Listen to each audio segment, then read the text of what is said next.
আসসালামু আলাইকুম।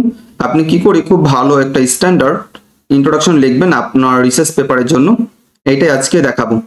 এখন ইন্ট্রোডাকশন এটা খুবই গুরুত্বপূর্ণ একটা খুব ভালো পেপার রাইট করার জন্য, কারণ হচ্ছে এখানে অনেক বেশি ইনফরমেশন থাকে।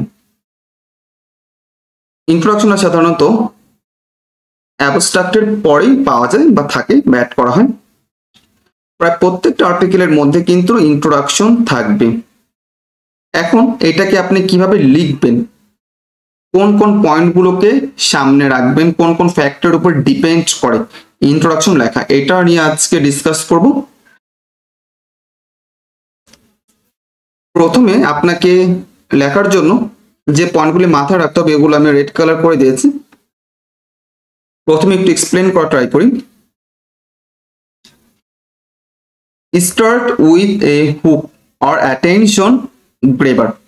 এর মানে হচ্ছে আপনি এমন একটা কিছু দিয়ে আপনার ইন্ট্রোডাকশন লেখাটা শুরু করবেন বা আপনার টপিকটা লেখা শুরু করবেন যেটা খুবই ইন্টারেস্টিং হয়, জিনিসটা খুবই ইন্টারেস্টিং হয় যাতে করে মানুষ অ্যাট্রাক্ট হয়, অ্যাটেনশন পায়।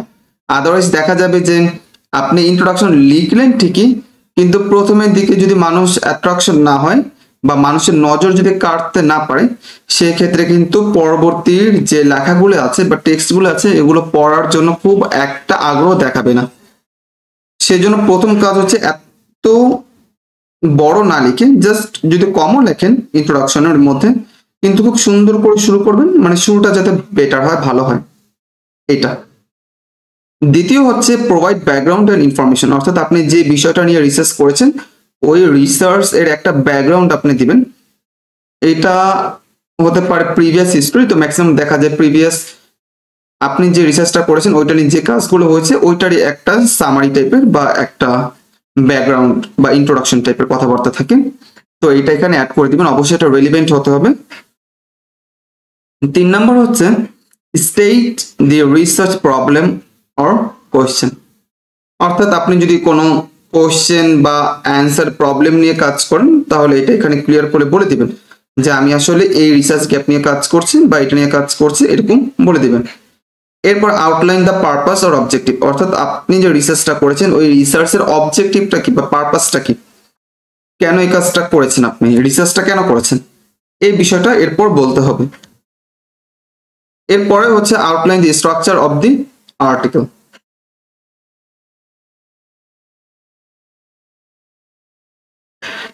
এক্ষেত্রে আপনার আর্টিকেলের মধ্যে যা যা আপনি দেখানোর ট্রাই করেছেন বা যে বিষয়গুলো রিসার্চ করেছেন সেগুলোর একটা মানে সামারি টাইপ আপনি এখানে দিয়ে দিবেন, যাতে করে মানুষ বুঝতে পারে আপনার এই রিসার্চের কাজটা কি নিয়ে হচ্ছে বা কোন কোন সেকশনগুলো এখানে কভার করেছে। দেখা যায় প্রত্যেকটা সেকশনের যে হাইলাইট যে বিষয়গুলো আছে, পয়েন্টগুলো আছে, ওইটা নিয়ে এখানে কথা বলবে। এরপর হচ্ছে provide a thesis statement if applicable, অর্থাৎ আপনি আপনার যে থিসিস আছে বা যে রিসার্চ আছে তার সম্পর্কে কিছু লিখতে পারেন বা সামারি করতে পারেন, বা যদি কোনো আর্গুমেন্ট থাকে বা ক্লেম থাকে আপনার আর্টিকেলে সেটা এখানে মেনশন করতে পারেন। এটা সবসময় যে লিখতে হয় এমনটা না, তবে চাইলে লিখতে পারেন। এরপর স্কোপ অ্যান্ড অর্গানাইজেশন, এই ক্ষেত্রে যে মেন যে পয়েন্টগুলো আছে বা যে স্কোপগুলো আছে এগুলো নিয়ে কথা বলবেন, অর্থাৎ আপনি যে রিসার্চের কাজটা করেছেন এই রিসার্চের কাজটা আসলে কতটা মানুষকে হেল্প করবে বা হচ্ছে কোন স্কোপের সাথে এটা ম্যাচ করেছে, এই বিষয়গুলো নিয়ে একটু কথা বলা। যেমন আপনি ক্যান্সার নিয়ে কাজ করেছেন, তাহলে এটা ক্যান্সারের যে বিভিন্ন সেক্টর আছে ওইটার সাথে একটু লিঙ্ক করে দিবেন যে এটা ক্যান্সারের এই সেক্টরগুলিকে কভার করেছে বা এই বিষয়গুলো এর সাথে রিলেটেড বা ওইটার সাথে রিলেভেন্ট। এরপর সিগনিফিকেন্স অর রেলিভেন্স, আপনি যে রিসার্চটা করেছেন এই রিসার্চটার আসলে কন্ট্রিবিউশনটা কি বা সিগনিফিকেন্স বা ইম্পর্টেন্সটা কি, এটা না করলে কি হতো বা করার ফলে এটা কি উপকার হয়েছে, এই বিষয়গুলো একটু বলা বা লেখা। এরপর হচ্ছে transition to the main body, আপনার ইন্ট্রোডাকশনের যে মেইন বডি এর মধ্যে আপনি বিভিন্ন পয়েন্ট নিয়ে কথা বলতে পারেন, বিভিন্ন ব্যাকগ্রাউন্ড নিয়ে কথা বলতে পারেন, বা আপনার যে বিভিন্ন যে টপিক আছে যে টপিক নিয়ে কাজ করছেন এটা নিয়ে কথা বলতে পারেন। অথবা যদি কোনো মেকানিজম হয়, সিগন্যালিং পাথ হয়ে হয় এগুলো যদি হয়, এগুলো নিয়েও চাইলেও কিন্তু কথা বলতে পারেন। বা ধরেন চাইলেন কোনো অ্যাডভান্টেজ বা ডিসঅ্যাডভান্টেজ, ম্যারিড, ডিসম্যারিড, এই ধরনের টাইপের কিন্তু কথাবার্তা বলতে পারেন বা লিখতে পারেন বা ইনফরমেশন অ্যাড করতে পারেন।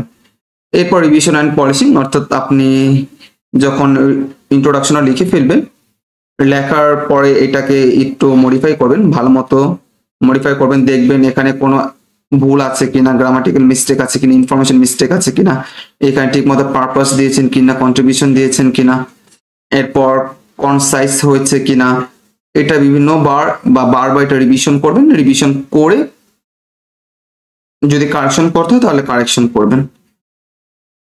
এরপর ফাইনালি হচ্ছে কনক্লুড দ্য ইন্ট্রোডাকশন, অর্থাৎ ইন্ট্রোডাকশন আপনি একদম যে কনক্লুড বা শেষ করে দিবেন, যে কোথাও কোনো মানে ভুল আছে কিনা বা প্রবলেম হয়েছে কিনা এই বিষয়গুলো।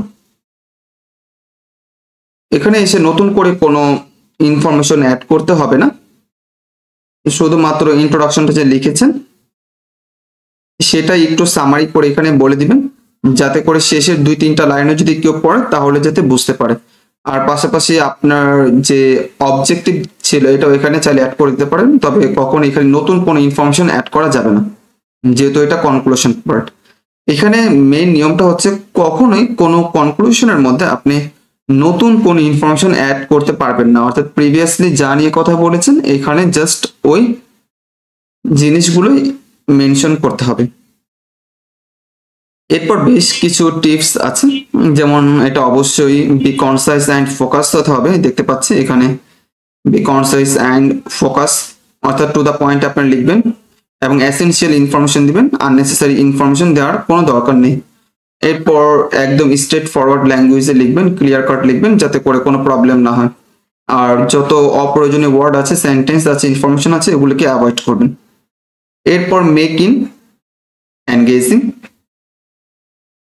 দ্যাট মিনস আপনার প্রত্যেকটা টপিক যাতে একটার সাথে আরেকটা সম্পর্ক থাকে বা রিলেটেড থাকে, এই বিষয়টাকে এনশিওর করা, অর্থাৎ ধারাবাহিকতা যাতে ঠিক থাকে।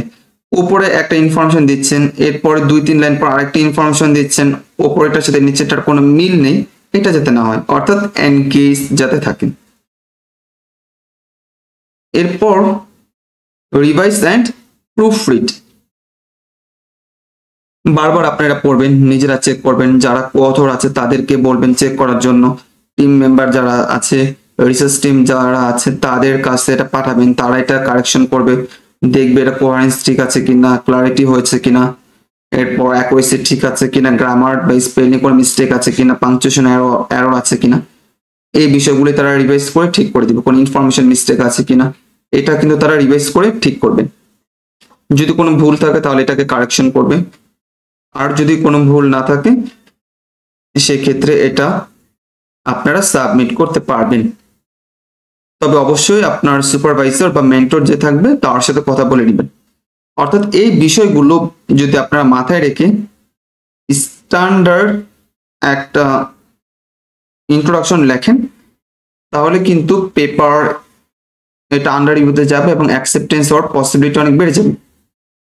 এখন এখানে যে পয়েন্টগুলো নিয়ে কথা বলছি জাস্ট এই পয়েন্ট আপনি অ্যাড করতে পারেন বা চাইলে এর থেকে ভিন্ন কোনো পয়েন্টও অ্যাড করতে পারেন। এটা অ্যাকচুয়ালি এক একটা রিসার্চ এক একটা মানে ক্যাটাগরি, সো এখানে ইনফরমেশন প্লাস মাইনাস হতে পারে, তবে এই বিষয়গুলো মাথায় রেখে যদি কাজ করেন তাহলে মেইন যে টপিকগুলি থাকার কথা ইন্ট্রোডাকশনের মধ্যে এগুলো কিন্তু চলে আসবে।